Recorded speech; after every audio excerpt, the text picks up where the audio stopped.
Yo, and welcome back to the Banter Boys podcast. My name is Sanji. With me is Ryan. How you doing, boy? What's the scene, Sanji? I'm alright, man. I'm tired. Work kicked my ass this week, and it's only Tuesday. Look at the commitment you're showing, man. You come straight from work and straight into the pod. You don't even change or anything like that. Yeah, no, I got him maybe like 15 minutes ago, so it didn't make sense. Oh, fair. Why is work kicking your ass? Just a busy time. Very descriptive. I know. It's gonna be that kind of day.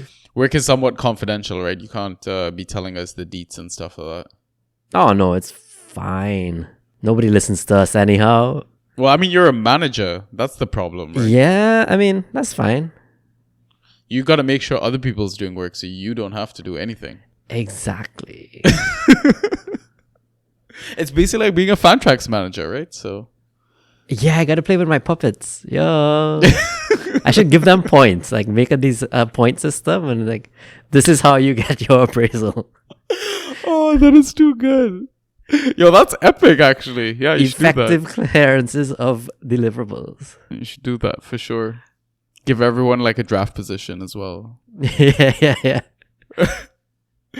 Award them fab when they do well, you know.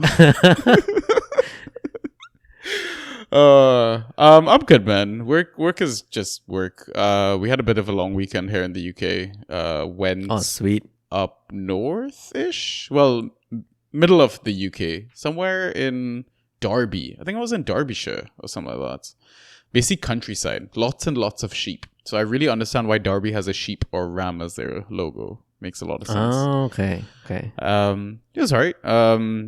Went with my cousin, her kids, husband, dog. Kids were fun until they became absolute nightmares, and I forget how much attention you need to give kids and how much energy you need for them. Yeah, I'm definitely not ready to have one anytime soon. Are you sure? Yeah. I mean, at least ones that I'm aware of, I think. Fair enough. Yeah. Anyways, yeah, I mean, weekend was fine. Back to it, though. I didn't really get to watch any football. Oh, you missed out, man. Yeah, I know. We had some epic games this weekend, man. Yeah, really did. Epic fucking games. I mean, we can chat a bit about it. But I think what we'll do before we get into that stuff, we'll do social plug. We'll do the biz stuff because apparently people listen to us. So yeah, we'll keep doing that. So I'm gonna let Russ do his thing right here. Yeah, for sure. So you can message us on Twitter and Instagram. Our handles at BantaB. On Discord in the Draft PL channel, BantaBoys #6585. On Reddit, /Banta_boys. You can listen to us on Spotify, Apple Podcasts, Google Podcasts, SoundCloud, and YouTube, all under the name of Banta Boys. If you're listening to this right now, if you don't mind, giving the pod a like or even on YouTube, if you're listening to this on YouTube, hit the like button, hit the subscribe button. I know like our numbers have increased. So, I mean, it just helps us kind of spread the word and helps us grow. And every little bit kind of counts. So yeah, massively appreciate the support. We've seen the numbers increase massively as well compared to last season. And truly, yeah, I can't stress how much we are grateful for your ongoing support, guys. Anyways, if you are new to this podcast, welcome. We cover everything Fantrax related in the default version of the game, at least. And typically how we do these pods is that we have two halves. First off, we do a bit of a data dump. We look at default scoring categories from the previous game week. So that'll be game week 3. Then we kind of catch up in our leagues, see how we did, any concerns, tactics that we're thinking of deploying, maybe trades as well. Then we take our halftime pint, and then we jump back into the second half with Twitter and Discord questions. By the way, the Discord is popping off these days. Yo, it's super like weird though, because whenever someone joins, I'm usually the first to react. Yeah. And then you react right after. But why are we always reacting with the same wave? No clue. And it throws me off every single time because I'm like, did I wave? Did I not? Yeah, I'm like, what is happening? Yeah, it's trippy as hell. It's at least 20 of them in a row. Like, we're the same. Yeah, exactly. So then after questions, we round things off with FA/Waiver Picks. Basically assets that are under 50% owned or lower owned assets. So we just suggest, assets that maybe can make a difference, for your game. You can, help you win your matchup.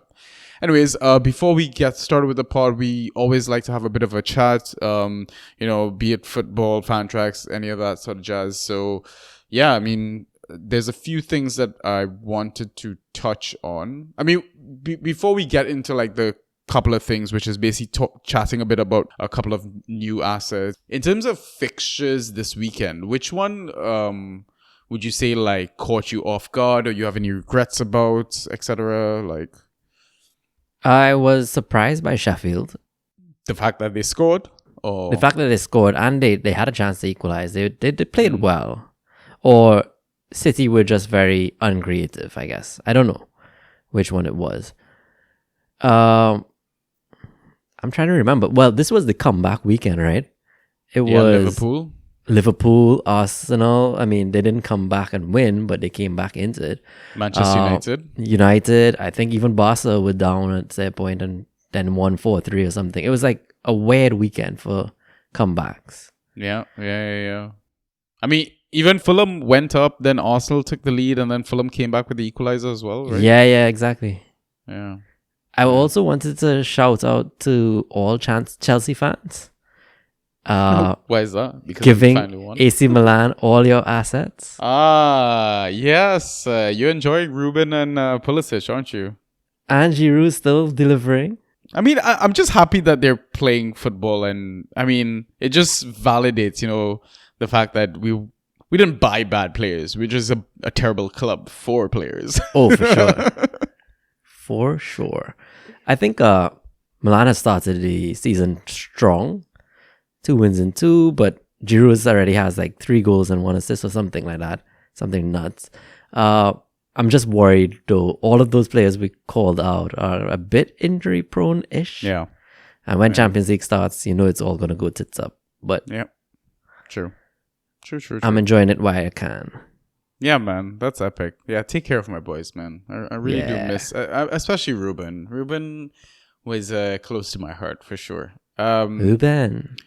So just to timestamp this, it's Tuesday, August 29th. Cup games took place tonight, at least a few of them, right? EFL Cup games. We had some Prem sides in it as well. Bournemouth beat Swansea. Fulham beat Spurs on penalties. Sorry, I just have to get a laugh. Why was Davinson Sanchez taking the second penalty? Like, you deserve to lose. Yeah, 100%. What is that? Sorry, he took the third one, not the second. My bad. I mean, the fact that he took one. Exactly. Luton progressed as well. They won 3-2. I think that's the first game at Kenilworth Road Stadium after they kind of fixed it up and stuff like that. Brentford also progressed on penalties. Crystal Palace had this epic comeback. I think they scored like 3 goals in like 3 minutes. It's ridiculous. Wolves won 5-0. But I guess like to kind of touch on like some scores and stuff like that. For like Bournemouth, Brooks, Hamid Traore, Ryan Christie got goals. Anthony and Clivert with assists. In terms of Fulham, Richarlison finally fucking scored. Yep. But I mean, game state, Tete had to run off the pitch because he tore his shoe, and his spare shoe was all the way in the dressing room where he had to run around the pitch to go into. It was stupid. Oh, you're joking. No, I'm not. It was so Nobody stupid. could bring his phone. He went, so basically, like, I think the dugout is on one side of the pitch, and they didn't have a spare shoe over there. So then it's one of those stadiums where the tunnel is at the corner, at the random corner of the pitch. So he had to run all around the pitch, go in, and by the time he went inside, that's when Spurs scored. Like, and I think it was on his side as well. They basically doubled up on Tim Ream, scored a header. Perisic got the assist for that. And then, Saw funny that. enough, I think it was just hilarious. Tete comes back on. They eventually win on penalties, and he scores the winning penalty. I saw that too. Yeah. I thought that was actually absolutely brilliant. It was a Van de Ven own goal as well. Yep. For Fulham, for Luton, Brown, Doughty, and Woodrow all got goals. Berry got 2 assists. I think that's one of the centre backs or something like that. For Brentford, Matthias Jensen got the goal. For Crystal Palace, this one was wild, man. Mateta. Yeah, Mateta hat trick, yo. Yeah, Edward nuts. also got on the score sheet. Ayu got an assist. Schlupp got an assist. Eze with the double assist. So I love to see that as an owner. Now, this is the one that really I kind of wanted to definitely bring up is Wolves' victory. Kaladzic with the goal. Fabio Silva with a goal. Frazier with a goal. I'm saving the loss for best, obviously, right? Sarabia got 3 assists. Frazier got 1 assist. But Doherty brace. Yeah, yo. Surely this guy's going to get some prem time, right? He has to. And surely we're going to be trying to snatch him, right? I am not. I am avoiding him. Not falling for the trap. You tell me you don't trust the Wolves defense? Oh, I trust Wolves more than I trust Doherty to get me points because he's such a trap. Yeah. Is he though? I don't know. I'd be tempted. If I saw him starting, I'd be tempted. Yeah. Yep. Yeah. The ceiling's there, right? The upside's there. Oh, for sure. No. Okay, so I kind of want to quickly touch on some of the new transfers that came into the league as well. And I think we can go as far back as like Zaniolo coming in from Galatasaray. I saw him go in a few leagues. I don't know if for much money, maybe I would say max 0 to 10 fab dollars. At least from what I've heard through the grapevine and stuff like that. I feel like I saw a highlight recently where he had a chance on net, basically, like a big chance or something, and I think got saved. I don't know if that was that a cup game or was that an EPL game? I can't remember if he played in the EPL yet. I don't think he did, right? Because I think came on.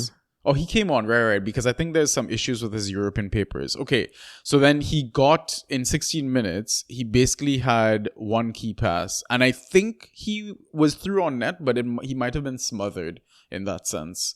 Okay. For some reason, I remember him having a Yeah, chance. because his XG is on 0.22, but like no shots, right? Well, 2 shots, but There you go. not on target. I think he's basically going to hold that same position as he did at Roma, right? Basically one of the 2 forwards sort of thing. But I can't see him displacing Watkins or man of the moment Diaby. Right, that's the thing. So I mean, I don't actually think I know a Villa fan, but people who seem to be in the know or speaking to Villa fans have said like it's going to take a while for him to get up to speed and then probably even break into the squad. So I'm happy to not own or not to have the headache of owning. Yeah. But I am looking forward to what he might bring. Yeah, it's going to be one of those random game weeks like around Christmas period time where they're like heavily rotating teams and like he's going to get this random start. I think at that point, he's definitely worth a punt. Yeah. So Yeah. we're saying this, right? And then don't Villa play Liverpool this weekend, right? Yeah. Watch it be like a 7-2. He starts and it's like we're going to be eating our words next week. Or he might get the start in this European Conference second leg tie for them, right? True. Because they won the first one 5-0. So it's definitely going to be a good debut for him if they get the paperwork done, if he's able to play. So, I mean, if you're an owner right now, I definitely suggest trying to catch that game or catch the highlights if he gets some minutes. Fair? Okay, so there's Lavia, Tyler Adams. I don't know if you really want to touch on those guys. I mean, we know them Yeah. enough. Steady Eddies. Yeah. Yeah. Aaron Ramsey, brother of Jacob, tipped to be better than his brother. Came on, I think, for like 21 minutes or something like that. Depending on your scoring format, I think in Banter Boys League, we changed the clearances for all outfielders to get points, as it should be. I think the default scoring only credits defenders and goalkeepers. But on that note, yeah, in that 21 minutes, he basically just got the one clearance. We wouldn't be in a rush to be rostering him right now. No, it's more based on the team he plays for. Yeah. I don't actually see him getting enough opportunity to get the points, really. Yeah. They wouldn't be on the ball much, for example, right? Yeah. Mavropanos coming into West Ham. I don't think he's going to start for a while. I think Moyes was saying basically he's not fit or he still has to get up to speed with the game. I don't see who he's going to displace immediately. Like Zoom and Aguerd are fine. Yeah. New boy at Burnley though from Anderlecht, Del Cro. So I wrote the waiver article for the Draft Society for Game Week 4. Catch that if you can, guys. It was my first ever waiver wire article for them. Had some fun writing that, not gonna lie. But Del Cro was in that. And I'm assuming while Bear is out injured, he's probably going to get the nod. And he had some fairly decent numbers. Scored 4.75 points after conceding 3, 2 key passes, a shot on target, 3 interceptions, 3 clearances, and an aerial. Not bad at all. Yeah. It's similar numbers to like what Bear kind of put up versus Man City, right? Bear got 6 after conceding 3 as well. But I think those were more defensive numbers versus it's the 2 key passes and the shot on target that has me like, ooh. Yeah, that's exciting. Yeah, exactly. I mean, he's no Anderson, but... Oh boy, wait till we get to that. Oh, ridiculous. Absurd. To Lewis Hall to Newcastle, any interest or you wait and see for that? I think, tough one. Because Botman's I didn't injured, see right? him. Yes, I was going to say I didn't see him breaking into the squad anytime soon, right? But it was probably just for depth because they're in everything this season. But Botman is injured, as you said. I don't know the extent of his injury, but they can easily put Dan Burn in and play like Matty Target as they did, or try someone new. Yeah. Gonzalo Montiel, the guy that scored the winning penalties for both Sevilla and Argentina to cup glory at Nottingham Forest. Do you think he's potentially worth a roster? I haven't watched too much of this guy play, to be honest. Neither me, but I feel like I remember glimpses of him at the World Cup. Think I like what I saw, if I'm thinking of the correct person, but really don't know what to expect.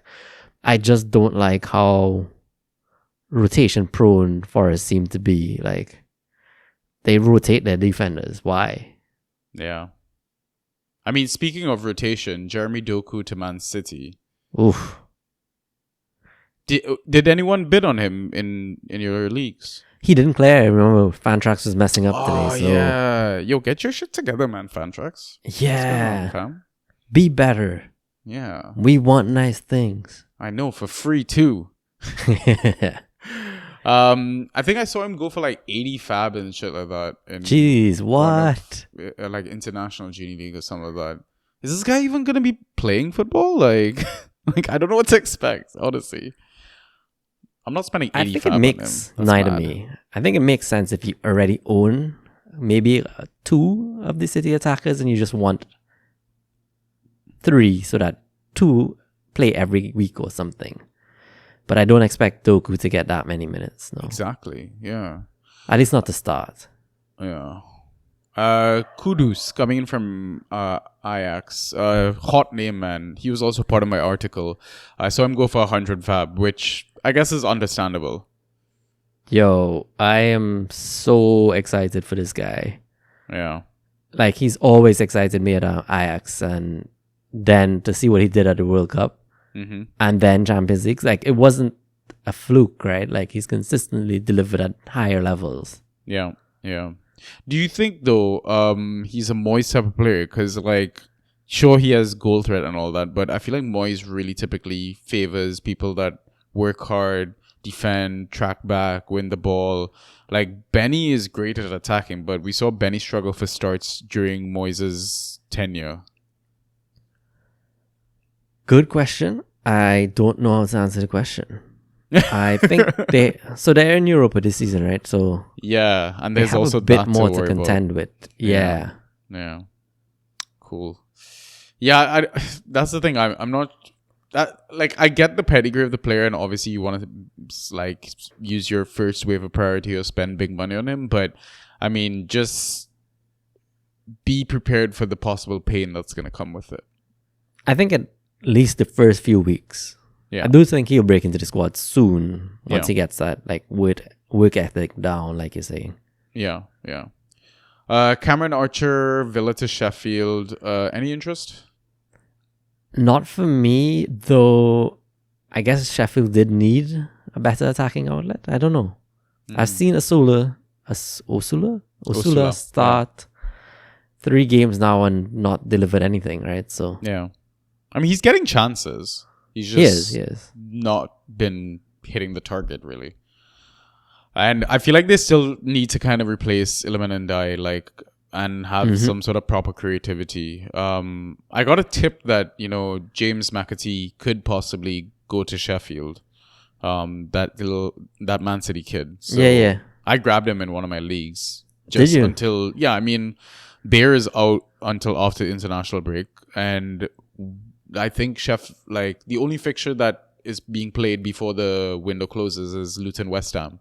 So I thought if McAtee gets a move and is going to be like, the Morgan Gibbs White for a team in a sense, like everything kind of goes through him, then Right. why not? Like, worst case, okay, I just drop the kid and I still have like 9 other fixtures to kind of play the FA pool for. So, Fair enough. yeah. Okay. Last 2 I want to touch on. We'll go Castagna first, coming in from Leicester City to Fulham. I've always loved this guy. He showed ghost point potential when he was at Leicester. He has an attacking return in him, but now he's playing for Fulham, so I'm not sure if he's going to displace Tete or Robinson immediately. It could just be depth. I think he does displace them and get a permanent spot at some point. I just want kind of wait and see to see if he's given enough leeway to get the goals points that exceed the goals conceded, right? Yeah. I mean, we've seen Tete and Robinson both do it, so no reason to doubt that he can. It's just, I don't know. I mean, he's definitely better than both of them. He is. Yeah.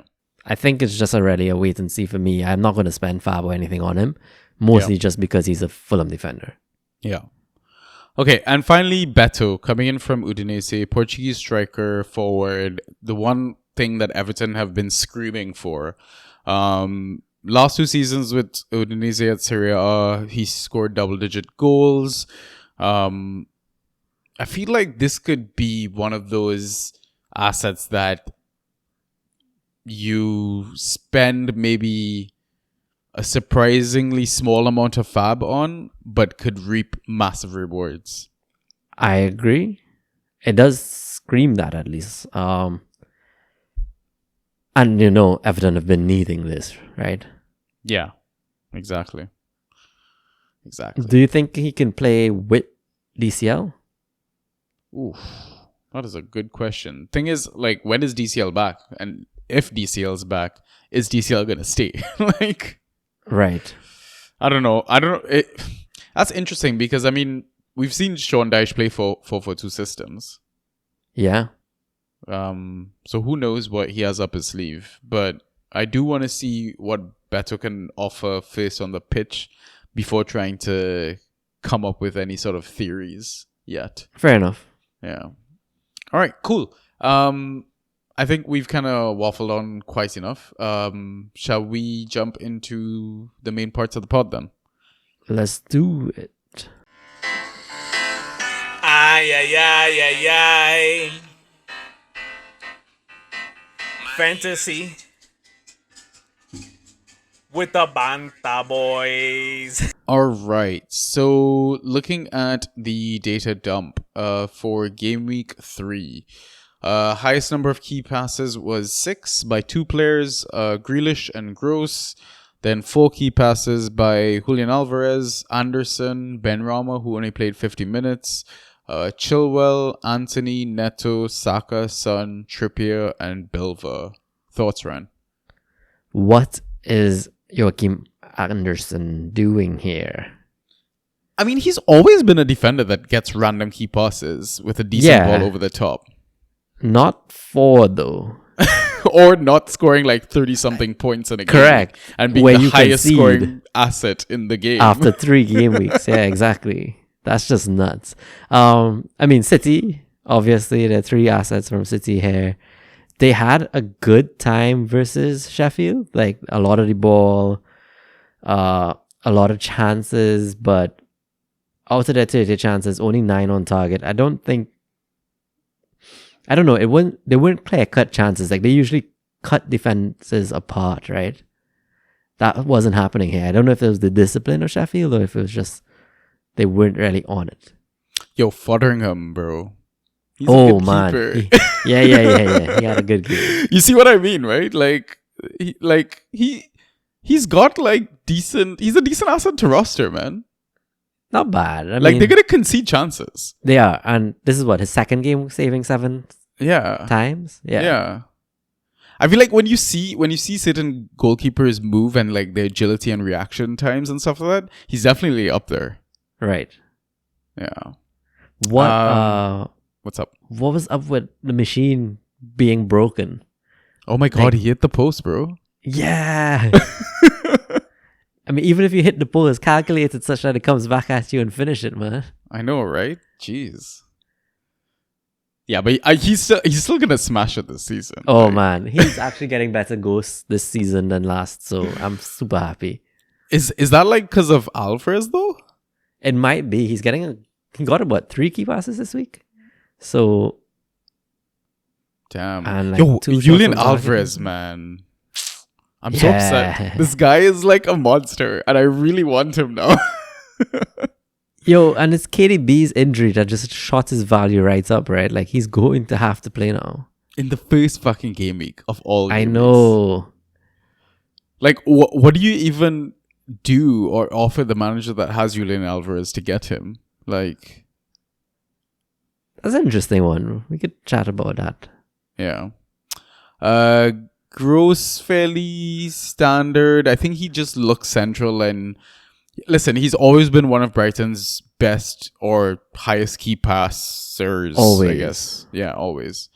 Benrahma came on as a sub to change that game. I mean, Chile's always going to just keep getting key passes, I feel, because of his position in the team now. He's basically left wing, right?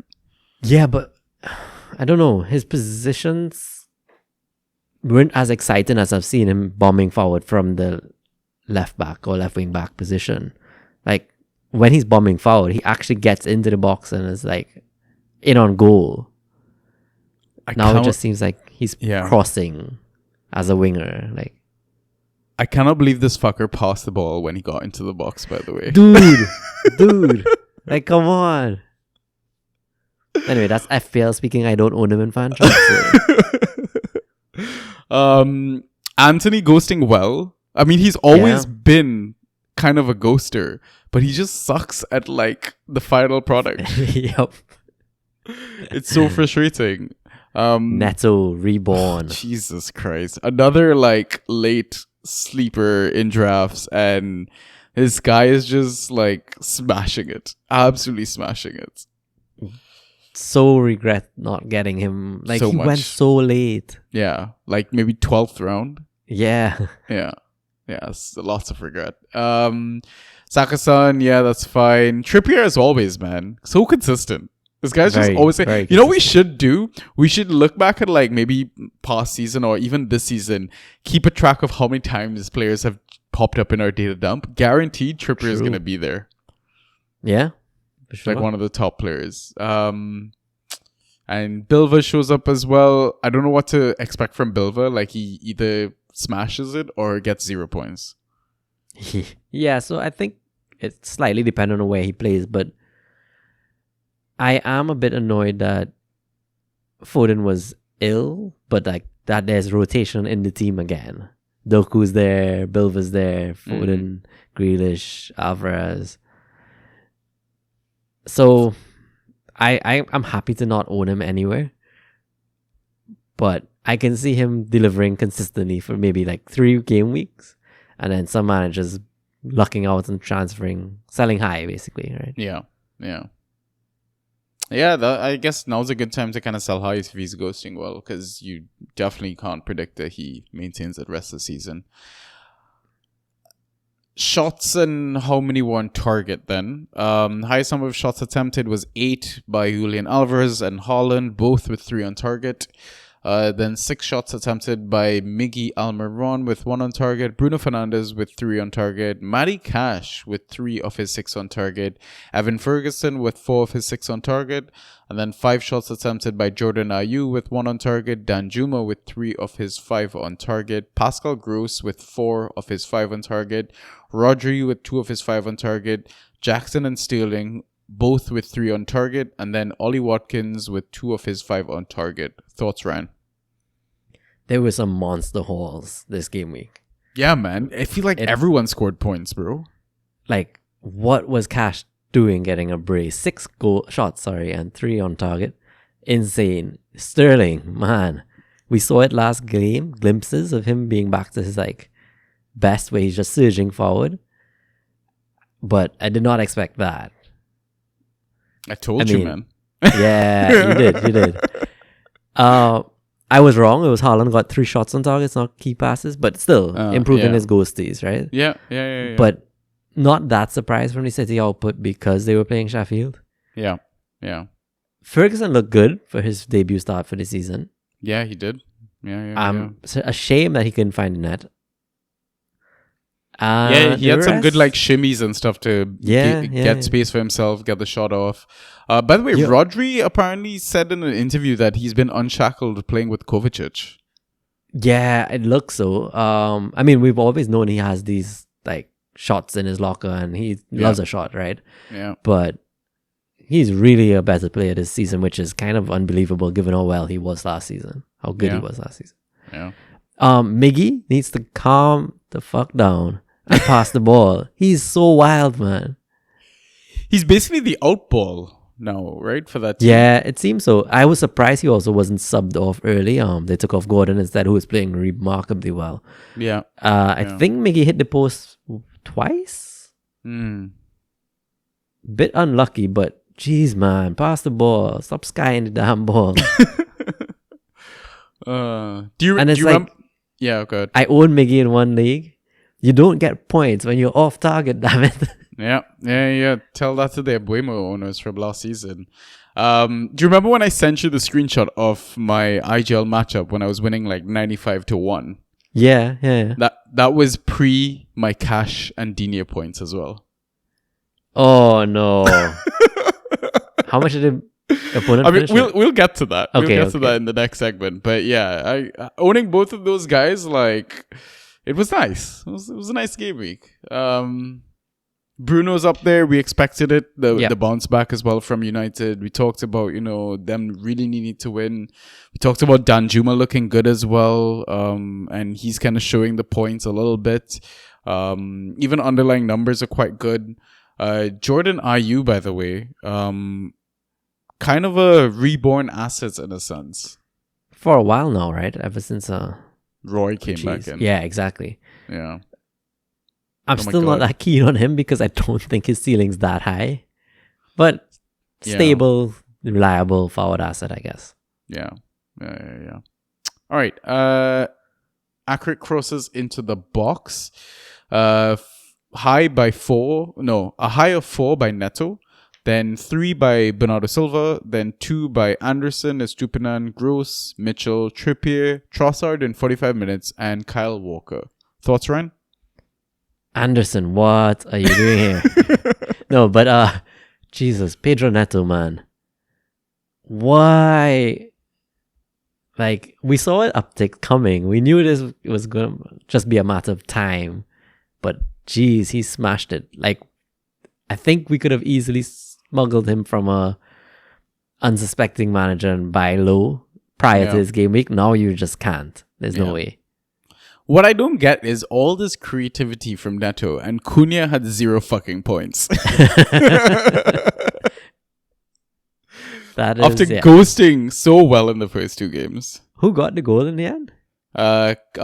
Kaladzic. Oh, Kaladzic, yeah. It was True. from a Neto cross into the box. So, I mean, if Right. Kaladzic starts, like, Neto's going to pop off even more, bro. True. And Kaladzic scored tonight in the cup, so he really deserves a shout. Like, Yeah. Fabio, I mean, also scored though. Yeah, I mean, Fabio should have scored last game as well, right? In the league. Yeah. The one he scored was offside. The one he should have scored, he missed. Like, he's getting chances. The kid is good. Like, he goes okay. It's just like, again, he's not playing the 90 minutes or even close to that. So that's the worry. Yep. All right. I think the rest on here are pretty expected. Maybe not so much Mitchell, but yeah, agreed. Everything else fairly standard. Trippier, as always, what a fucking consistent monster, man. Okay, extra outlier categories. I thought it was interesting, like no player kind of doubled up in any of these categories, unless I completely missed it. But tackles won, a higher 4 by Bell, Patterson, and Rice. Dispossessions, a high of 6 by Sterling, then 5 by Rashford, then 4 by Ait Nouri in 45 minutes. Then Lyle Foster and Maddison also got dispossessed 4 times each. Interceptions, a high of 4 by McAllister, Darrow Shea of Burnley, James Ward-Prowse. Clearances, a high of 12 by Diop and Zuma, and then 8 by Bowley and Kilman. Successful dribbles, a high of 6 by Saka, 5 by Eze, 4 by Ayew, and Partey also registered 4 in 55 minutes of play. Then aerials, a high of 8 by Jimmy, 7 by Anderson, 6 by Disasi, and then block shots 3 each by Henry, Lockyer, and Ogbonna. Thoughts? Where do I start? Sterling, typical dispossession king. We know this. Yeah. Yo, -3, man. It. That's -3 right there. Yeah. And he smashed it. Yeah, exactly. Anderson, I'm accustomed to seeing him with clearances, not so much aerials, but great stuff from him. Yeah. Jimmy got James points, Ward. by the way. No. He's on ghost points as well. Yeah, got 6.5, right? I think, something like that. I guess 4 from those aerials, so. Yeah. James Ward-Prowse, man. Monster. Like, he can deliver in so many categories. Like, he's basically playing further up top. He is. Like, further forward, right? Just behind the striker. What a start to his West Ham career, man. 2 assists, a goal. Yeah, nuts. Wasn't even from a free kick, his goal too, so... It was Antonio's shot, and then he just kind of... Well, Antonio passed, and then he had a shot, got saved, and then he scored the rebound himself sort of thing. But yeah. He's definitely like round 2 value at the moment. Yep, exactly. Last one I just want to talk on is Rico Henry, man. He's ghosting decent. Like, I thought the first 2 fixtures, he got, an assist, was it? Yeah. And then he was creating chances, but fine. Yeah. I thought, if they concede, he wouldn't ready to do that well. They conceded, and he still got, 8 points? Yeah. Yeah, it's very tricky with him. I know the minute I trust him and I grab him, he's going to concede and get like 2 points. Yeah, I guess I'm toasting because I dropped him before this game week started. Oh. So, I mean, it's a good time to grab him. Like, Brentford still have decent defensive fixtures. Very good ones, yeah. Yeah. So, I mean, if you can get him back, go for it. Like, try. True. But yeah, everything else is kind of fine. Let's then move on to our next segment, which is league updates. So, we'll talk about DPL Comedy because that's the league we're in together. I'll let you kick things off, Ryan. Yeah, so I won, and I usually mess this up, but I'm pretty sure I won 97 versus 83 there. I think it was a very hit or miss squad by me this game week. I really had Bowen, huge hit, Rodri and Haaland hits, and then the rest of my squad scattered around 3 points or so, making up my 97 win. But what was bad for me? Benching Darwin, man. He finally punished me for not trusting him off the bench. Is this the first time you actually benched him? No, second time. But oh, okay. I'm actually excited as an owner that, there's the prospect of him starting. There's the prospect of me possibly being able to sell high. Or if he looks likely to just get me points, great. One thing, I mean, yes, we shouted it, so I kind of had to back the shout ourselves. I picked up Anthony Martial. Hey. I mean, 2 points from him is actually better than the player I dropped onto the bench for him. Varane was who I put on the bench, and he finished with -3. So, I mean, I got a net +5, right? There you go. Yo, I was so happy that he just started. I saw the team sheet. I was like, yes, Nostradamus status. Like, let's go. Yeah, validated. But I mean, he went back to his usual no ghosties unless he delivers something, running into a bunch of players at their feet, not getting the space he needs, and then not doing anything. He had a shot in the box, though, that got blocked by Bowley. So, yeah. I mean, Bowley had a potential's great there. game, man. But the good thing is that Martial playing basically unlocked Rashford's Rashford, true yeah. potential, Exactly. right? So even if he was to get another start, would you I guess against Arsenal is a very tough fixture to kind of roll out Martial, but if he is kind of nailed until Højlund is back, like, would you roll him out again in an easy fixture? In an easy fixture, yes, but I don't think he'll be in my squad that long. Yeah, fair enough, yeah. And roster concerns, I have Sanchez as my goalkeeper. Still. So I need an upgrade there. I backed him because of the Luton fixture, really. Just expected the clean sheet points, which he got. Yeah, exactly, yeah. I do think I need one strong defender to go into my defense. So I have Robertson, who's my strongest defender, sorry. I just don't think, Vardiol is going to be clean sheet reliant. Yeah. And Ben White is also kind of clean sheet reliant. So I think I need to just maybe move around, try and get like somebody out and get a strong defender in who I can rely on every game week. Yeah. I mean, would you part with Vissa? Like, because first 2 game weeks scored 20 plus and stuff like that, and then 2 points in this recent game week. What if he bangs again? Would you then try and sell him out high and maybe get a defender? Because if Darwin Núñez is now unleashed, you are good on forwards, right? You've got Haaland, Núñez, Carlton Morris is there, who will get 90 minutes for you. I mean, granted, it's a Luton player, but I mean, I feel like maybe you should kind of cash in, sell high on some assets. Yeah, agreed. So I don't mind. So I do want to hold Wissa for the next 2. Yeah. But then entice a manager because he has Everton and Forest after that. Probably try to trade him then. Yeah. And hope he kind of maintains his output, not the 2 points, but the previous 2. Yeah. Yeah. Because that's the only position that you're kind of in excess of. Yeah, correct. Right? Yeah. I mean, we could talk. Like, I've got Ivan Toney. I've got Mbeumo.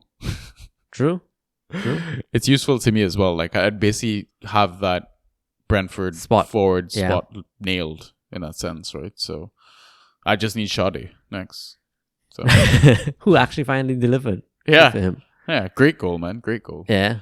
Yeah, what about in your Banter Boys Home League? How's Banter Boys Home League? I scraped by. I was actually only 0.25 points ahead up until they finally gave Jota that assist. Yeah, because if you're shithousery. Yeah, so I knew I did not pick up a 11th player just in case one of my forwards didn't start. Just because I was winning 115 or something versus 30 points. Then my opponent has Matty Cash, has Rodri, has Trippier, has Alisson in goal. And all of a sudden it's like neck and neck. And I'm regretting not like leaving Jota on my side. But lo and behold, he comes off the bench, he gets the assist and gives me the win. So lucky. But what is nuts is that what I only realized today is I had a free bench spot this whole time. Jesus Christ. Yeah, that one kind of blew my mind today. I didn't realize I dropped the player early in the game week. And I guess I was looking at my injury spot as if it was a bench spot. And man, yeah, I really almost shit the bed. I mean, this. If anything, this is like a note to listeners. For sure. Even if you're winning, just kill your opponent off. Just go for gold, man. Rack up those points because that shit will make a difference later on in your season. It really will. 85 points is not enough. At all. Even if your opponent only has 5 players that. Yeah. Just I mean, assume you're gonna lose. You know. Yeah. And even on top of that, assume like yellow cards for everyone. Like, true.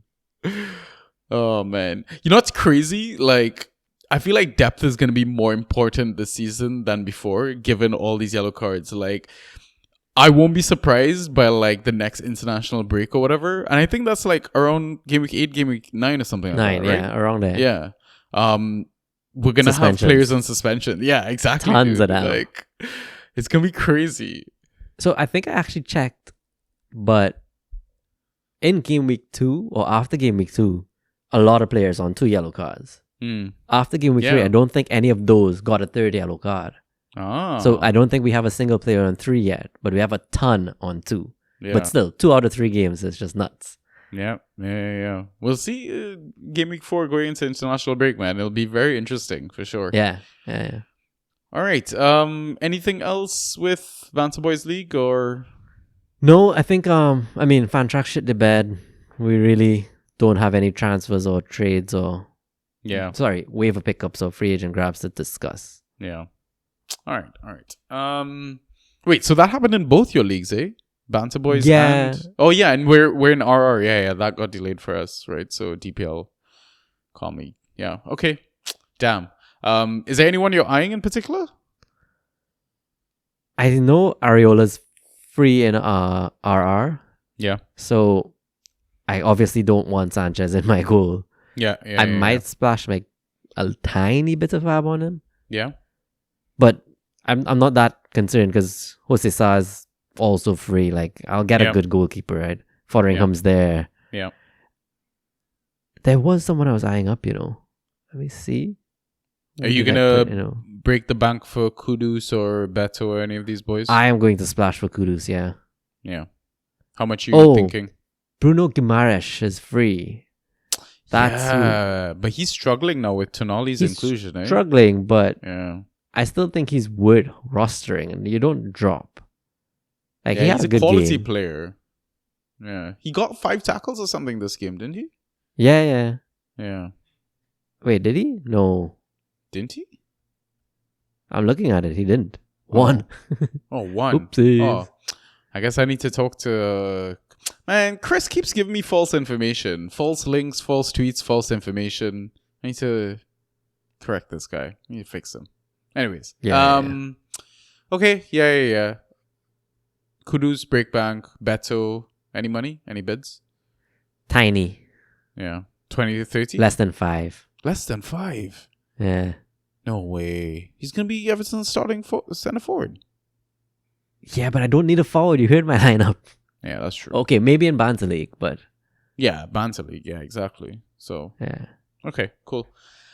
All right, let's jump over to me then. So we'll start off with DPL Calmly, Graffina Riot. I had my first loss, 99 to like 129. Game week good was Jackson finally got his first goal. Was really happy about that. 1 goal, 22 points, so he ghosts really well. And I think that's just going to continue. I feel like him and Suling are just going to be focal points of our attack. By the way, would you consider Jota to be the next best attacking asset from Liverpool or Luis Diaz? Interesting one. Jota changed the game when he came on. Yeah, but Diaz got subbed, right? Yeah, that's unfortunate for him because of the red card. So I think exciting wise and like just watching them play, Luis Diaz. Yeah. But I think who has more output and who does more for like who actually returns for the team more consistently, Jota. Yeah, agreed. Douglas Luiz, Jensen, and Eze kind of just chipping away with like key passes, just kind of steady eddies with decent ceilings. Casemiro showed his class, like Rodri-like performance, coming up with a goal. Trippier consistent as ever. And like I mentioned, like Raul Jimenez got like 6.5 points, including a yellow card, right? So 8.5 points.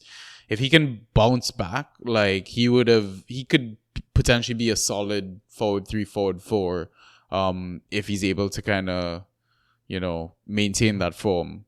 Also, I think that he was... also... Sorry, go ahead. I was going to say, I think he has pens at Fulham too, probably. Maybe. Andres Pereira's pen today in the shootout was disgustingly calm, by the way. So was it? Yeah. But then Jimmy also scored, right? Yeah, he did. Also, I think this was Jimmy's first return to what is it, the Emirates, since his head injury. Eh? Oh, serious? Yeah, I think so. I think I heard that somewhere in a stream. So I don't know if that's kind of what motivated him to get points. Like, right. It'll be interesting to see how he does in Game Week 4, etc. Game Week regrets. Why the fuck do I have Man City defense, Ryan? After slating these guys. You bashed them, yeah. Akanji and Diaz, and I roster both, and now I'm potentially trying to get Nathan Ake, who's on waivers. Like, no. But they have such good fixtures. They do. They really do. And it's like, do I go with them or do I go like John Egan? Like, who got like negative 1.5 points or something like that this game? Yeah. So it's I don't know. What do you think? I think it's safe to own one.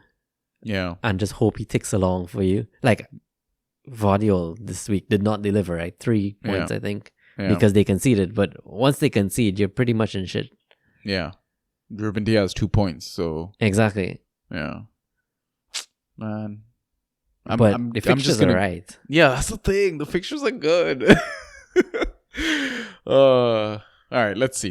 I don't know. I'm going to have to think about this one. Because, like, the likes of, like, Willy Bully is, like, conceding and still scoring points. Like... yeah, smashing it. Yeah. Also, Cunha 0, I still don't fucking understand that, man. 84 minutes, 1 tackle, 1 clearance, 1 clean sheet. 2 dispossessions. Oh my god. He got more clean sheets than points. That's so sad. Roster concern. Is Flecken good enough? Because he talks about Areola. I want to say yes. He looks good. He looks good enough. Yeah. But I think Brentford's starting fixtures were a bit generous to them, right? Like, I'm not going to take, say, by game week 7, whatever the table is, and say Brentford are going to keep that consistently up. Yeah. I don't know, man. See, like, and that's the thing, right? You talk about them having good fixtures and stuff like that. And I think if you look at, like, the XGC, expected goals conceded, I think they're like top 4. Yeah. So, I mean, maybe it's that's what it is, right? That they played easy opposition. That's why they didn't concede chances. Because I was slightly concerned seeing this that, okay, what if it's not like last year where David Raya has to face a lot of shots because they concede shots every now and then. Yeah, so I was a little concerned. But I mean, Flecken looks a lot better than he did in preseason. Like, his performances are improving. So who knows? I think time will tell, but I think for now if you owned him, you'd stick with him for a bit, right? I would, yes. Yeah. Okay. What else is there?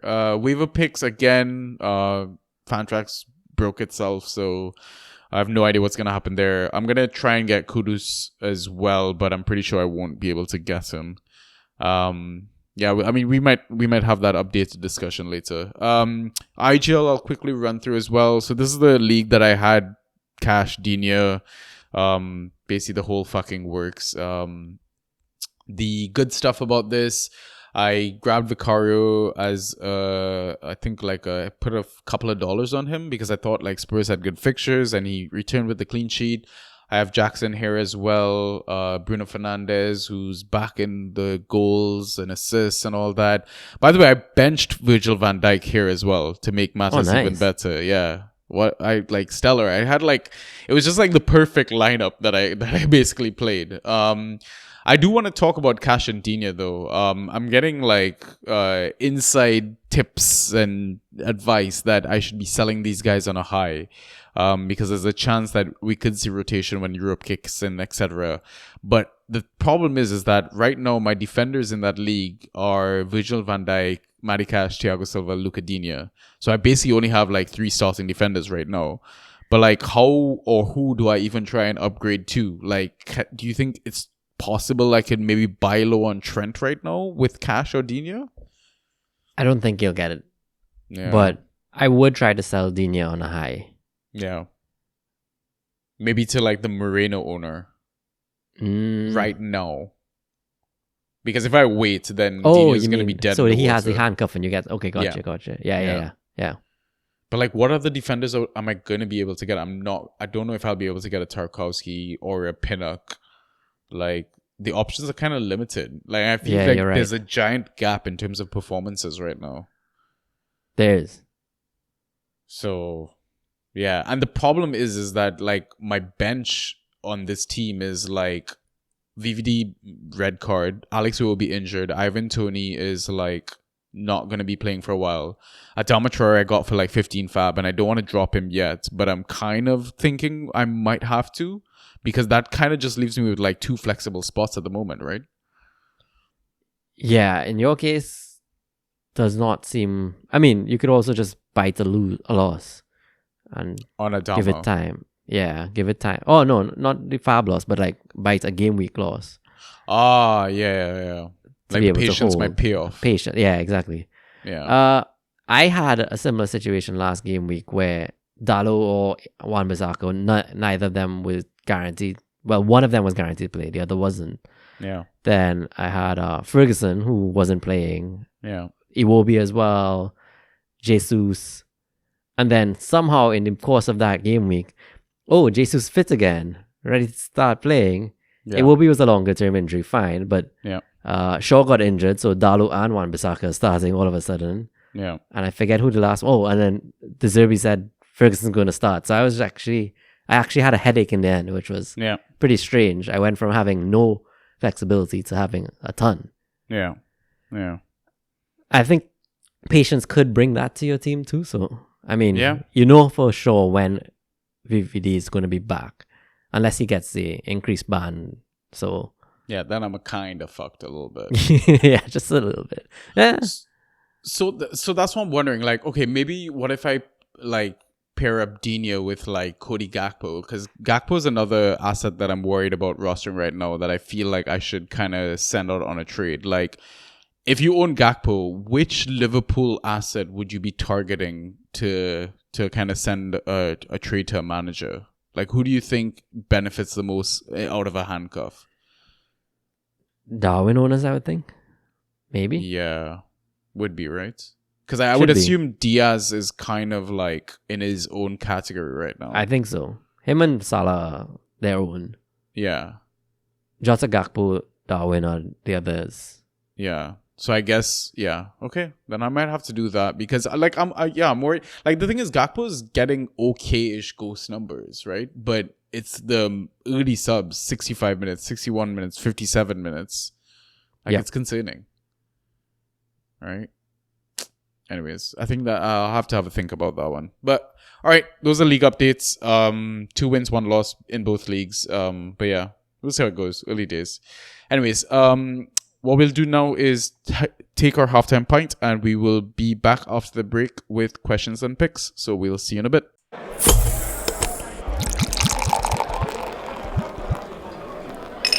And we are back. All right. First half went all a bit long, longer than we kind of planned for, but we'll try to get through it as quickly as possible.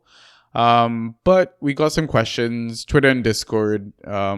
Yeah, it's a place to be, man. Discord, come join us. Come have some discussions. Everyone's asking questions and stuff. Anyways, do you want Discord or do you want Twitter questions? You can read Twitter. I'll read Discord. All right, cool. I'll start with the Twitter questions then. So from one of our favorites, Draftash, at Draftash is his handle. His question, after 3 weeks, the top 20 players are a unique lot. Apart from the usual suspects like round 1 and round 2 picks, how many do you think will be there by the festive season? So basically before Boxing Day. So he mentioned a few names like Alvarez, Pedro Neto, Vissa, Sterling, and Anderson. And disclaimer, he actually does think that Sterling will be there. He's just raging because he lost to him this week. So, I mean, if you were to look at the current top 20 players right now, who would you gamble or say would be there by Christmas? Current top 20, let's see. So I mean, obviously take out goalkeepers, right? Yeah. So, Solly Marsh, I do actually think is going to be there. Yeah. Saka is going to be there. So Gross, I don't actually think will stay on. Anderson, I don't think stays on. Bowen, Madison, Rodri, I can see staying. Bruno, of course. Mitoma, of course. Estupinian is interesting. Their fixtures turn. I think he could get some points deducted for conceding and probably drop off a bit. Sterling, Diaby, I think will not make top 20. I think they'll just be outside. Haaland should be up there. Wissa won't be there. And Mbeumo could be. Gibbs White has really ticked along. I think he could actually stay. Yeah.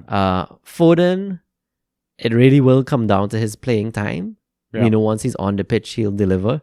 Yeah. Pedro Neto, at the moment, looks like he'll maintain it. And Awoniyi will not keep this up. 7-7 for Prem?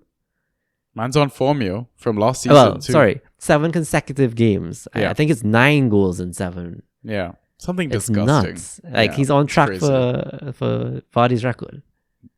Yeah, okay. I mean, yeah, you look at his points as well, right? He's pretty goal dependent in that sense. But yeah, he's doing it. Yeah, I mean, I agree for the most part. Like, Vissa, Awoniyi drops out. Purvis probably drops out, like you said.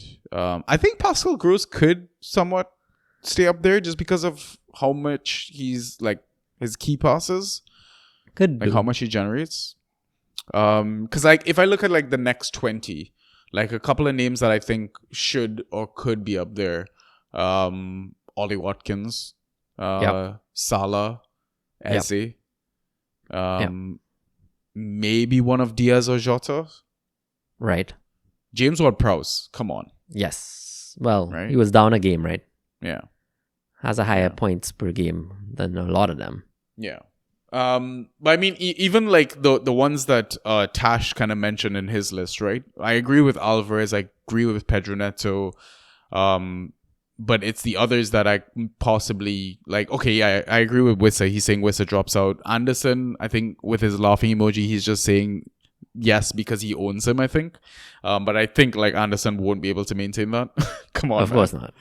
But I do think Sterling could surprise us just because of like the run of fixtures that he has right now. He could maybe rack up enough to kind of have a healthy buffer until Christmas. Who knows? That's what, like 15 game weeks at least. So 15 times 10 dispossessions a game. That's like negative 75 points he's going to come in and get. But I'm pretty sure there's a stat about Sterling winning penalties, bro. Oh, so, yeah. You're right. You're right. Yeah, it might balance out. But yeah, that was a fun question to answer, man. Thanks, Tash. So we'll move on to the next one from Chris Isle S. His handle is at NY Isles LFC Real. He's basically the mock draft godfather. If you want to run a mock draft and you're bored, your international break is coming up. Run one. You can see how drafts would have changed from when you did yours to now, or start a new league because your season has just gone to shit and you're probably not gonna win or something like that. Hit this guy up. But his question is, with Newcastle losing to 10-man Liverpool for over 65 minutes of gameplay, do you think it's time to start Wilson and Barnes? Isak hasn't looked good. Isak hasn't looked as good as his game week 1 form. Gordon did look incredible though. What are your thoughts? Man, I told you, Isak fucking that first game week, like take away those goals, 0 ghost points, like basically. Yeah, but they started with tough fixtures. I don't think it's fair to assess Newcastle based on what has gone for the season so far. I do think Gordon had an incredible game, like I mentioned. Miggy also was pretty greedy, and Isak was there a few times where he could have squared it to him. Is it time to start with Wilson and Barnes? I agree. I always think competition is a good thing, especially when you have players of the quality of Wilson just sitting on the bench, right? Like last season, he was giving each of them a 45 minutes, or he was starting some games with both of them. Yeah. I don't see why that can't continue here. But again, it was tough fixtures. Who knows what they'll roll out when the fixtures turn soon. I'm just not worried about Newcastle really until Champions League and the depth kind of kicks in. They've looked solid still. Yeah, agreed. I mean, first 3 fixtures, they smashed Villa at home. Then they faced Liverpool, Man City, right? Yeah, and they contested both of them. Agreed. Took the lead versus Liverpool. I feel like they weren't clinical enough in that game to put that game to bed. And I mean, coming up against City, that's always going to be a challenge. And that game was away for them, right? But listen, their game against Brighton coming up this weekend, a game that I'm going to with a couple of the TDS lads. Oh, sick. I would not be surprised if Newcastle smash these guys after West Ham put in such a good performance versus them. Yeah, that was nuts. I agree. Yeah.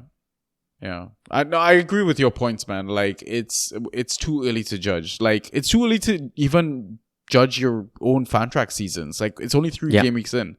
We know nothing. Like, basically. I think by like game week 11, game week 12, then you can start hitting panic buttons and shit like that. But for now, I think just try to absorb as much information as possible and try to understand how teams are gonna kind of face up against each other and stuff like that. So yeah, I wouldn't be panicking just yet. Yep. All right.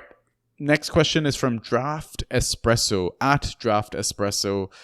His question is, since Manikash has joined Joachim Andersen in the defenders of yesteryear who are absolutely smashing it category, are there any other classic defenders who you think might be next to light it up?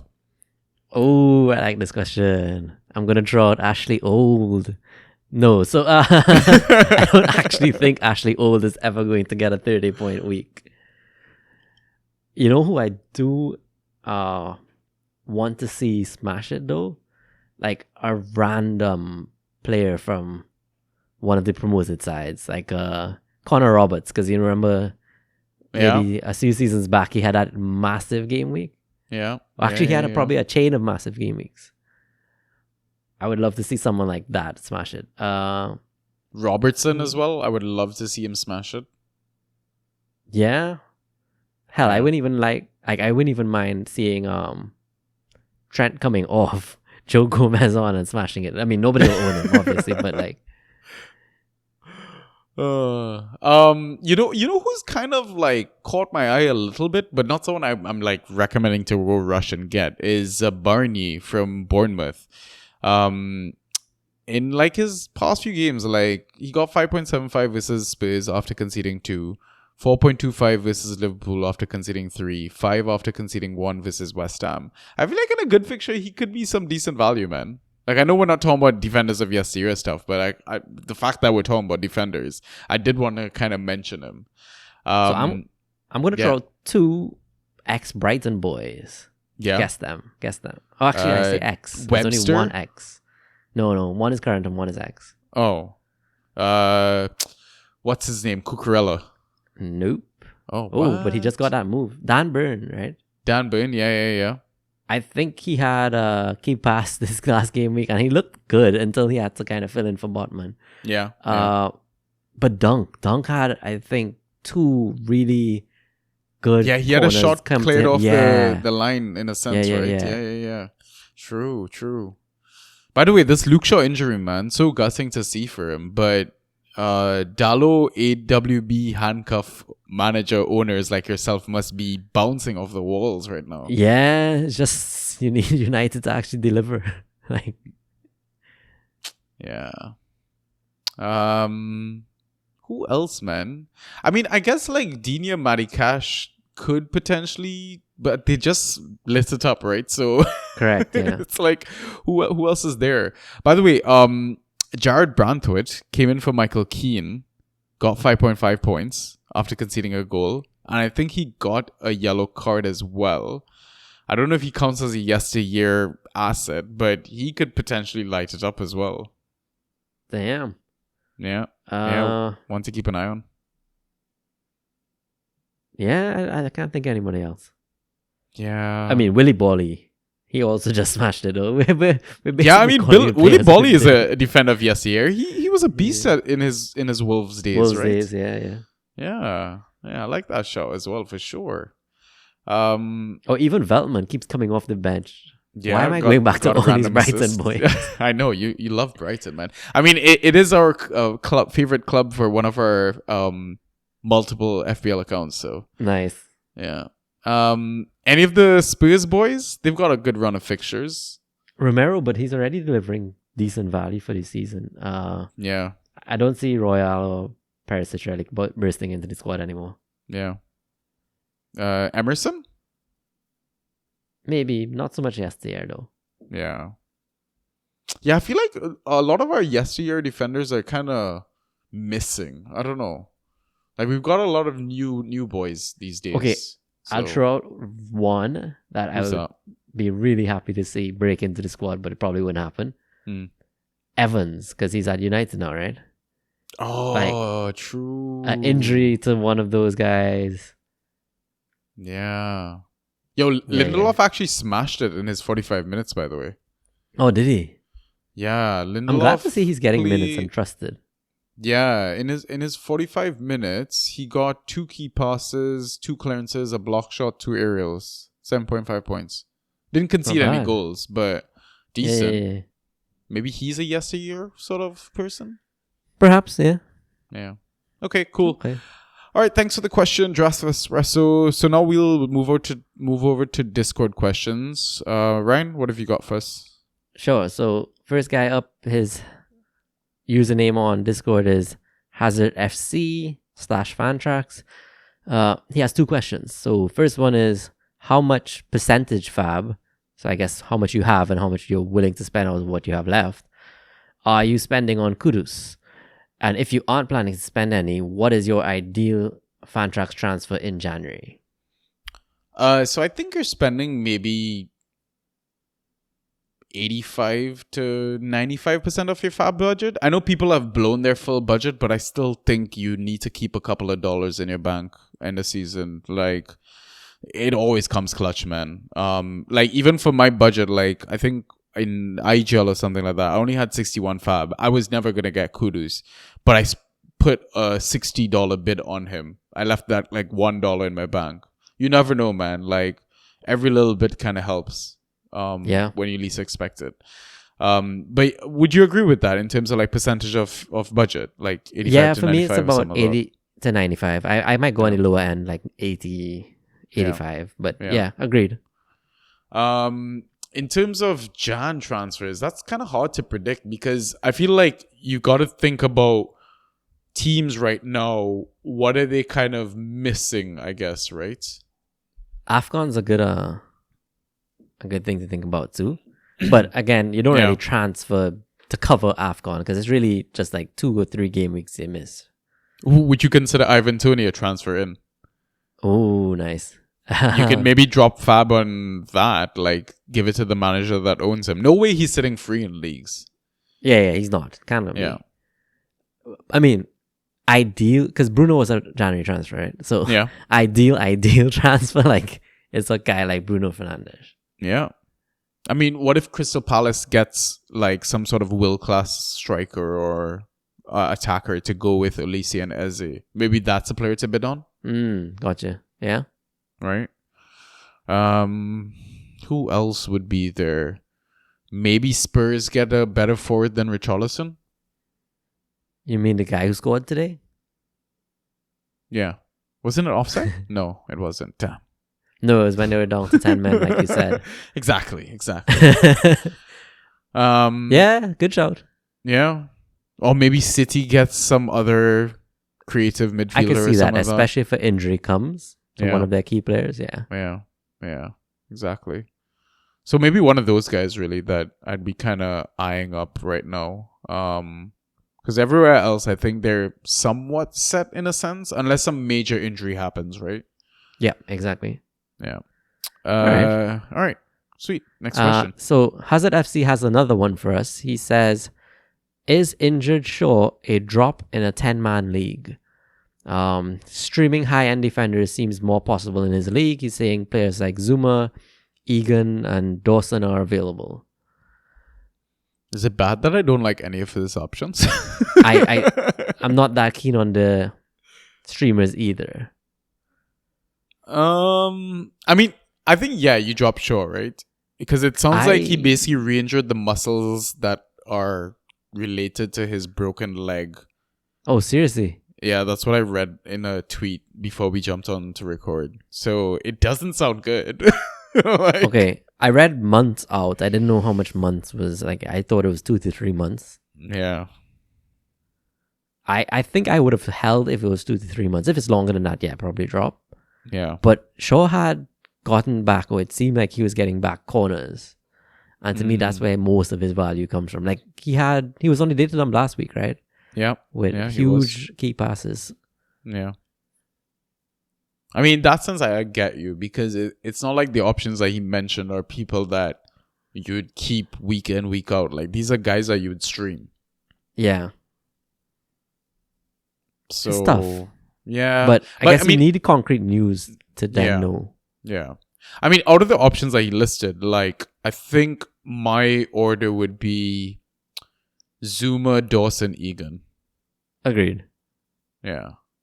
Because I just feel like Areola looks great in net, so I feel like West Ham could probably get some clean sheets. I know Zuma likes to ghost here and there, has a goal threat in him. I think Dawson has bigger goal threat. Agreed. And Egan is just like, he plays for a promoted team. Like, I don't expect him to be getting many clean sheets this season. Yeah. All right, sweet. Fair. Okay, next question is up. It's from Squirtle Did It. Love that name. Yeah, so good. Is Trent Alexander-Arnold a buy low candidate? I have a plethora of midfielders and was thinking of trading Grealish or Morgan Gibbs-White, MWG he put, but Morgan Gibbs-White for him. But not sure if that's too much. That is interesting. Morgan Wibbs-Gite. Nice. Yeah. I love that we shot on Grealish, and then Grealish came out and like smashed it. Got 20 points. It was fully expected, right? Like, with their fixtures, he's going to smash it more often than not until... I mean, he played Sheffield, like, come on. Exactly. Yeah. I think I'm trading Grealish over Gibbs-White. Same. Like, Gibbs-White is talismanic status, right? Right now, yes. Yeah. And he has been since he's been there, like you said. Yeah. Record signing or whatever it was. Grealish, I still think can be rotated when they have a full squad. Agreed. Not right now, but if you really do have a plethora of other quality midfielders, why not? Yeah. I mean, come on, man. TA is not going to stay this shit for the whole season. Obviously we saw it happen last season, but we also saw what he can return to. Yes. And he did return to.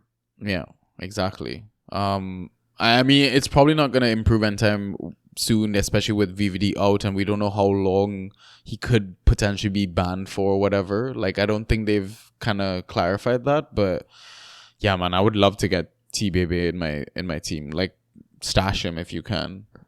While the thing, but the thing is like, you never bench him, right? No. Yeah.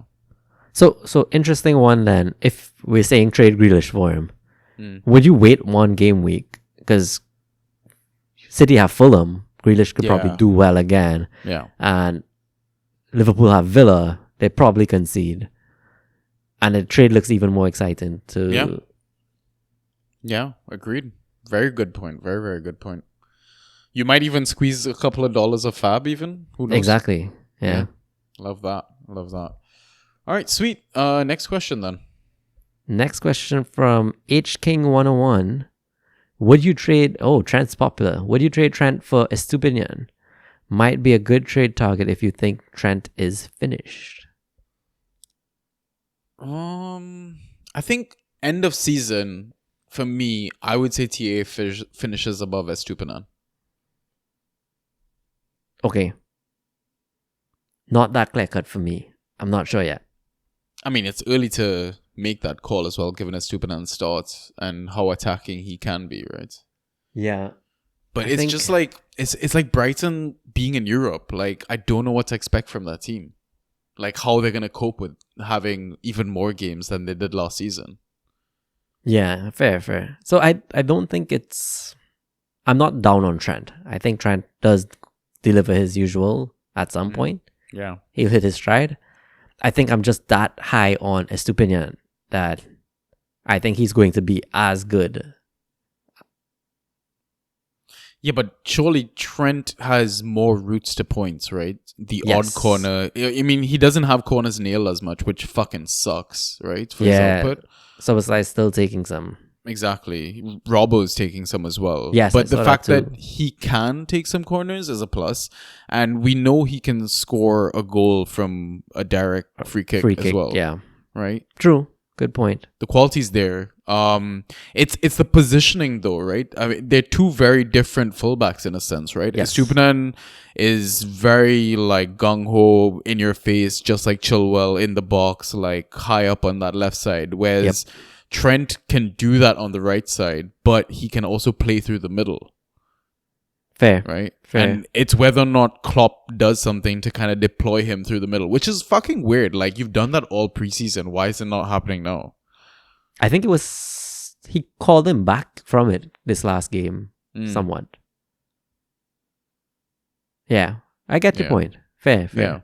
So he does have more avenues. Yeah, exactly, right? So I think I agree. Like, it's close as well from the Stupinan side. Like, it's hard to ignore what he's done, but it's also like, look at the fixtures that Brighton started with as well. Yeah. Right? And the fixtures turn. Yeah. Right so now. So I think maybe by next international break, we could maybe be having a slightly different conversation. Perhaps, yeah. Yeah. Okay, sweet. Next question. Okay, last question for us came from Housequake7. What's everyone's opinion on Matty Cash's likelihood of holding down his position for the rest of the season? He's wondering if to trade him out for someone and get like that trade high value, some decent value from it. Yeah, so I mean, I think I sent did I send you the conversation? I don't think so. But No, basically I was having a conversation with our Inside Tracks Aston Villa rep John. Give him a follow if you don't already, or hit him up with any of your Villa questions. His handle is my name is John. I fucking So love good. that handle. Yeah, So good. So good. But he was basically telling me like to try and sell Cash and Digne as soon as possible. Because Moreno's back on grass, and he thinks that Moreno, Torres, Carlos, and Konsa will be the preferred setup for like at least for away matches.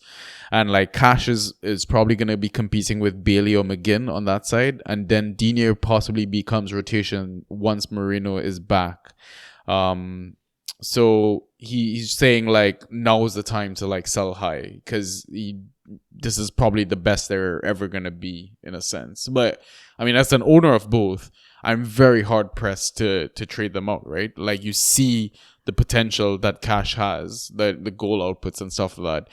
Digne got 3 assists in that Europa Conference game, then gets 1 assist in the Prem game. Like, again, it's like, what are you going to be able to get from them at this point? You surely should be able to get something, but it's like, what do you settle for, right? Because what happens if, I mean, football, things change so quickly in football. What happens if Moreno has a setback? Mm-hmm. And now Cash and Digne are nailed in that sense. Like, you've shot yourself in the foot in a sense, right? True. So, I mean, if it was you, what would you be doing? Would you be trading or holding? I would. So, I mean, your situation's a bit different where you had both. I definitely would trade Digne there. I don't know who you target. We tried to figure it out and we couldn't. Matty Cash is a bit tougher because I do think his spot, like John is saying, is at risk. But right now, he's just on fire. Like, why would you want to let that go, right? Yeah. I guess I would put out some ridiculous offers, and if someone bites, great, no regrets. But Yeah. if no one bites, fine. All I did was waste my time putting out the offers. So like I would target a Pinnock. I would target especially because like Brentford just conceded in an easy-ish fixture. So like right now, okay, we talked about at the first of the pod, we talked about, trading out Gakpo to like the Nunez or the Jota owner, you said, right? So one of the managers in our league has both of them. Right. So what if I maybe package Digne and Gakpo and ask for Robertson? Do you think I'm losing or winning in that deal? I think you're winning. Long term, full season, yeah, I think you're winning. Yeah. You'd probably want Trent in a sense, right? It's like a Trent light, you'd assume. Yeah. You are one injury away from giving away a fantastic option in Gakpo, though. Like, if he's playing full 90s, yeah, because they have no assets, Darwin gets injured or something, then it changes the entire equation. Yeah. And I mean, with Jota, Nunez, and Gakpo, he's set. Yes. For life, right? So it's a tough one. Yeah, I think I need to throw out some trades and see what people are saying. And I mean, listen, international break is the perfect time to make trades as well. Correct. Yeah. Cool. All right. Thanks for all the questions, guys. So now what we'll do is jump into our final segment of the pod, FA/Waiver Picks. All right, so for this segment of the pod, we look at assets that are under 50% owned because we think you have a good chance of getting them in your leagues. And the way we run this segment is we look position by position. We don't have as many assets as last pod, just because, people are obviously moving quickly on assets and percentages are changing, etc. But let's try and have some chats and see where we kind of go. So let's go to goalkeepers. This one's kind of interesting, right? Because you're kind of looking for a new replacement for Sanchez, right? So we've got a few names here. Turner 19%, Fotheringham 12%, Areola 40%, and I've thrown in a cheeky David Raya 48% owned. Hear me out on the David Raya one. The goal that Arsenal conceded, the Fulham first goal, I don't know if you saw the highlights of it. I didn't. It was a terrible back pass from Saka. And right, yes. Okay. Obviously, Ramsdale is kind of a sweeper keeper, likes to be part of the passing game and all that. And he kind of got caught out. And he basically looked like a fool backtracking, fell over. And Pereira kind of had a very good finish on the left-hand side. Yes, right. And it's not the first time that Ramsdale has kind of looked like shit in that sense. So I'm just wondering, like, if you have nothing to lose, do you think it's worth maybe a cheeky stash on David Raya every game week, maybe? Yeah, I mean, if you're streaming goalkeepers like I probably am, definitely grab him. If his fixture's early, drop him because you have a replacement on the line. Yeah. Good, interesting strategy. But I mean, let's talk about the realistic options, though, I guess. Sure. So I did want to mention, because I mentioned him earlier, Jose Sa is available in one of my leagues, but his rostered percentage is just 52, so just above what we usually cut off at. But yeah, he's usually way higher in a season, right? I mean, it feels for like the last couple of seasons, he's been dropped their off best asset. No, he's been their best asset. Yeah, right? exactly. But it's just like, I'm just iffy about it. Like, because what has his points output been so far for the season? So 5.5, 4, and then a massive 38.5 this last game week. He always has those massive blowout games. Every season, he always has one of those performances or one of those games in him. He's okay at pens as well, if I'm not mistaken.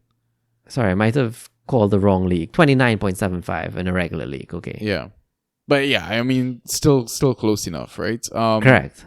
He can save a pen and stuff like that, but I guess it's Consistency is not there. Yeah, exactly. Okay. Yeah. So it's do you stream at the right time, kind of? Yeah, I think you just gotta time that, really. Fair enough. So I see Fotheringham's hair. Yeah. He's a bit more reliable, I would think. In a sense, yeah. Like, I think Like, he's he just will gonna get get more opportunities to save. Yeah, Correct. exactly. Interesting. Okay. And I kind of rate him higher than Turner right now. Like, I know Turner is like an international goalie, American, came from Arsenal. He's definitely got pedigree.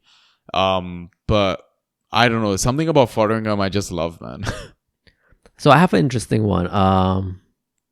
Who was it that just moved to Villa? Sorry, not Villa. Palace? Is it Hendo? Hendo is possibly going there. Yeah, that's a good show as well, I guess. Because he's probably it's 3% roster. I was gonna say he's probably a zero hero. Yeah.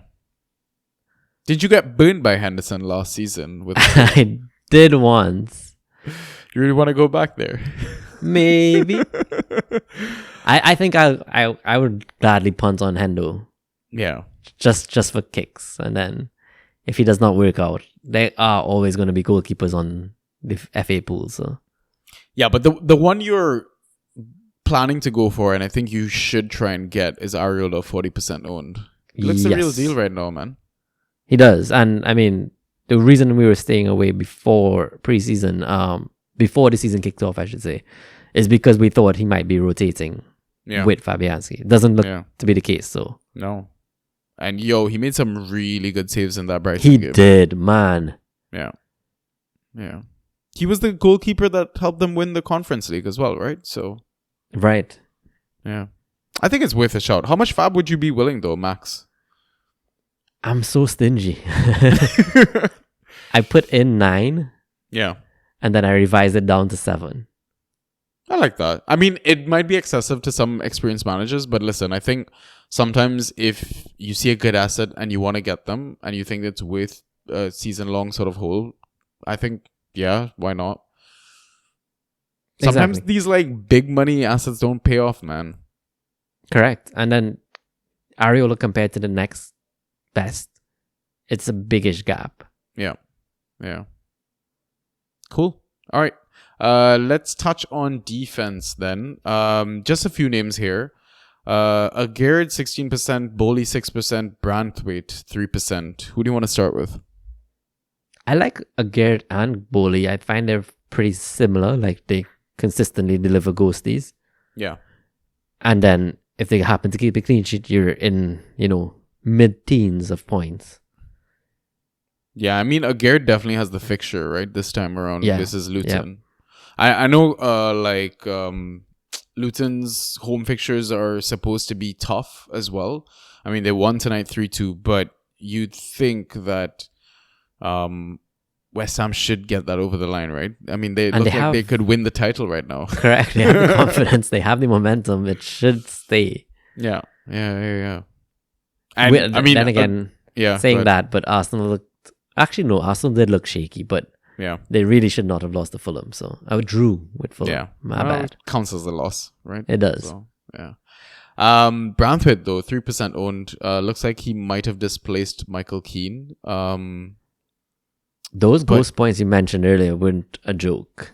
Yeah. That is exciting stuff, actually. Yeah, it's decent. And they're playing Sheffield as well. Exactly. And you're doing that alongside Tarkowski, Yeah. who is a machine. Yeah, exactly. He's a tall ass motherfucker too, Branthwaite. So maybe he could get a goal here and there. True. Who knows? I just think it's a decent fixture to kind of target in a sense. So Yeah. I watch Sheffield win 1-0 now. God. All right, let's move on to midfielders really quickly then. I know there's a bunch of names here, so I'm going to kind of guide the conversation in a sense. Let's talk about Everton. They just got in Beto, right? But I mean, unless Beto is nailed to start week in, week out immediately, out of the names that we have here, Decore 48% owned, Garner 18% owned, Onana 28% owned. In order of who you'd be rostering? Like, who are you gonna start with? This is more difficult than I thought because I saw it earlier and I didn't actually try to rank them. I would think Ducori more steady Eddie than anybody else there, and I was has a history. shocked he with was him. under 50, by the way. Me too. I'm shocked. Yeah. Onana's a bit more hit and miss. Like he can have a double-digit game, or like he did last game week with an 8.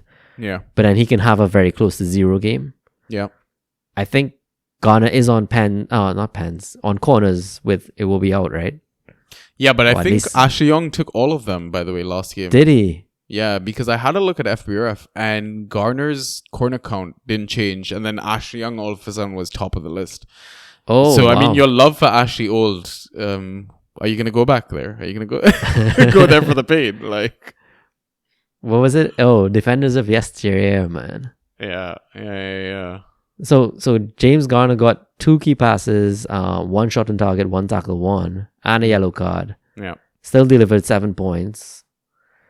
I mean, I think that's uptick in value because Iwobi's out. I just thought he was getting 1 or 2 of those key passes from corners, but if not, I'm still pretty keen on Garner, more than Onana. Yeah. No, I agree. Like, I think same like you, Decore, Garner, Onana is the order that I'd kind of take them in. I mean, we can talk about a couple of other names as well that are under 50. Norgard 24% owned, Schlupp 31% owned, Sade 34% owned. How are you feeling about these guys? And I guess would you take any of them above the Everton boys? Interesting. Maybe Norgard. We've known his consistency in the past. I did have him at a point and I dropped him just before this game week where he got the assist. Not feeling upset about it at all.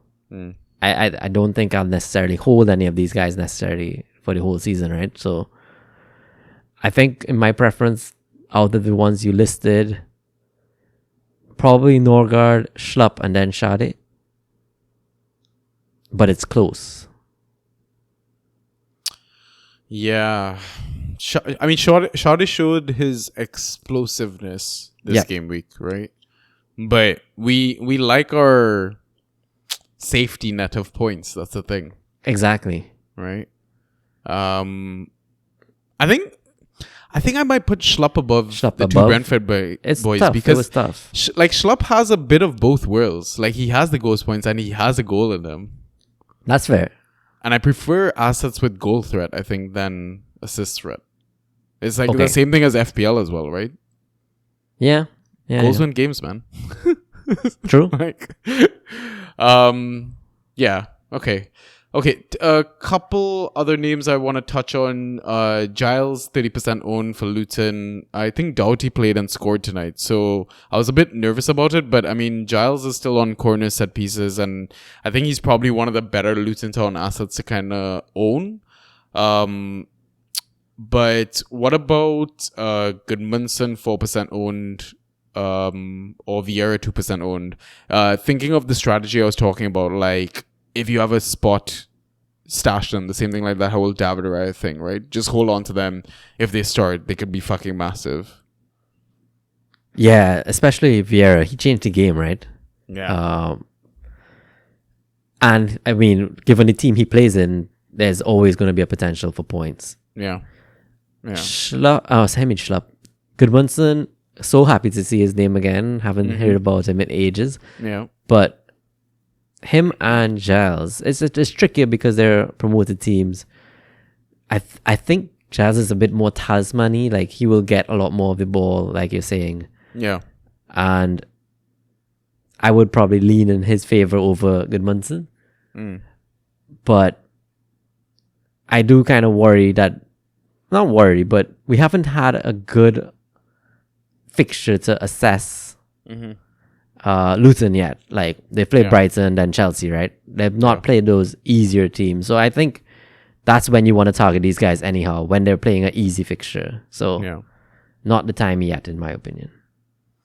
Yeah, I mean, there's no easy fixtures in the Prem as well, but True. their home game versus West Ham is probably their best fixture so far. Yes, exactly. Yeah. And then they have Fulham up next, so Yeah. That actually could be a very interesting one. it's just not at Luton, but Yeah. All right. Let's touch on the final position then, forwards. We got a few names here. We got to start with Foster, right? What a shout out. Lyle. Yeah, quite a few people that picked up that shout out, not just on our pod, but I was on the TDS stream as well. And we basically take turns suggesting 4 picks to go with. And fair to say, I had some of the most contentious, hot takes or picks. But hey, it fucking paid off, man. Nice. Don't mind that Foster got under 10 points after scoring a goal, but that's neither here nor there, right? That doesn't matter. Yeah. You win Fantrax matchups by how many goals you score, man. Yeah. Goals win game. There you go. Take that, Michael Owen. No, but on a real though, like I feel like he at some point you gotta consider rostering him. Like, oh yeah. He feels like one of those assets who's going to stay lowly owned the entire season. People are just going to ignore because of the team he plays for. Yeah. And he's going to pop up here and there. Yep. No doubt about it. Yeah. Agreed. And listen, if he's a nailed 90-minute man, like, I think he's worth stashing. Like, so, yeah. Good point. Any of these other names on here that you want to kind of touch on? I own Danjuma in one league. I think he's fine for now because, I mean, wait on the news on DCL, waiting to see how Beto slots in. But I'm not worried. Like, he had decent output. He made it on to the data dump. I think beyond those, I guess, Adingra and Semenyo's ownership went up, eh? Yeah, and then scored 0 points. Yeah, so I can see him going right back down. No, but I wouldn't be dropping him. I think that's one of those one-off games. He still looked good. He nearly scored. He did. Like, Adingra to me is a bit too rotation. Like, he's not going to too start. early. Yeah. Yeah. But he's getting the points, man. He's doing the Matoma things. Like, he is. But would you start him even if you roster him though? Like, you probably won't, right? No, so you can't. Why roster him? Yeah. And especially in a forward position where it's so limited. So it's now left to the Wolves boys, and I'd leave that to you to discuss because I know you love them. Yeah, man. Fabio Silva and Kaladzic, like, if the thing is, Cunha's getting minutes though. It's like, okay, fine, Cunha shot the bed, but he still got like above 80 minutes. So, I mean, I feel like if anyone's gonna miss out, it's probably going to be him. I don't know, because like Fabio Silva's like putting in performances. Sure, he's not playing like a lot of minutes, but if Kaladzic starts, like, I think I'd take that punt. But are you swapping? I drop Cunha for him. Yeah, really? Why not? But what if both of them start? I mean, that's unlikely, but I think I'd go on Kaladzic, man. Wow. Like, look at the form. He just scored the winner against Everton. He scored the first goal in the cup game. Right. He's a big, tall fucking guy. Yeah, He's gonna win aerials for sure. True. Right? He might not get like minutes, like a lot of minutes to start, especially after coming off such a serious injury. But I feel like, yeah, man. Sometimes if you gotta take that risk it for the biscuit, like, Cunha could easily get dropped. Who knows, man? Who knows? I don't know. But it's obviously tricky, right? Yeah, I'm probably being reactionary because as a Cunha owner, I got 0 points. 0 points, yeah. It always happens. Yeah. Especially for a newish asset that you just picked up. Yeah. No ties to them, no loyalty. Exactly. Typical Chelsea fan. But yeah, man, those are the picks. That's the pod. We made it in time. Yeah, consistent. Consistent 1 hour and 45 minute pod. Is there anything you wanted to touch on before we sign off, by the way? It's a final pod before the international break as well.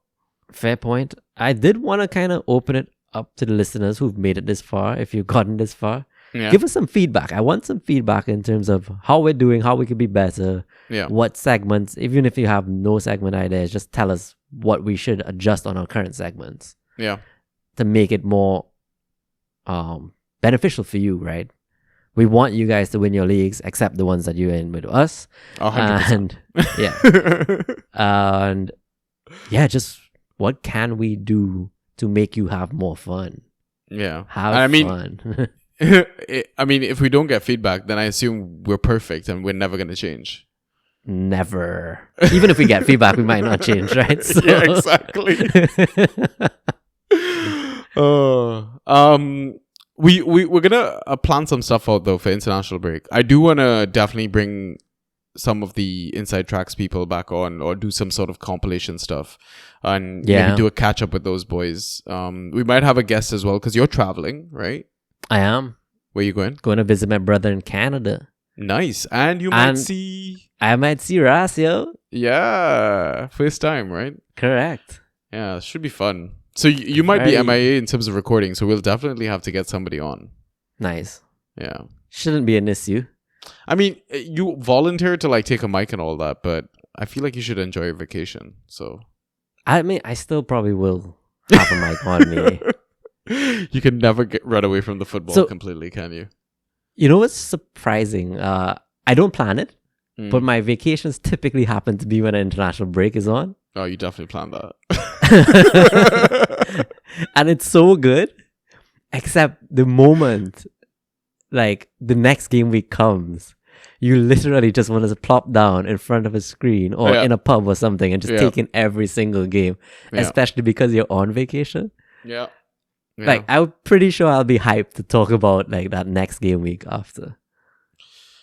Yeah, man. Listen, while I was in Derbyshire as well, like the reception was absolute trash. So at like Chatsworth Castle or Manor or whatever they call it, they had like certain spots of the building had Wi-Fi, and I had alarms set basically. So as soon as the alarm went, I was standing in the random part of the building or thing and just was like, guys, just give me a minute. Just give me a minute. Yeah, I'm just checking, something on my phone. Like, yeah, man, it's terrible. Like, it's so hard to run away from it. Like, but it's so good. It is so good.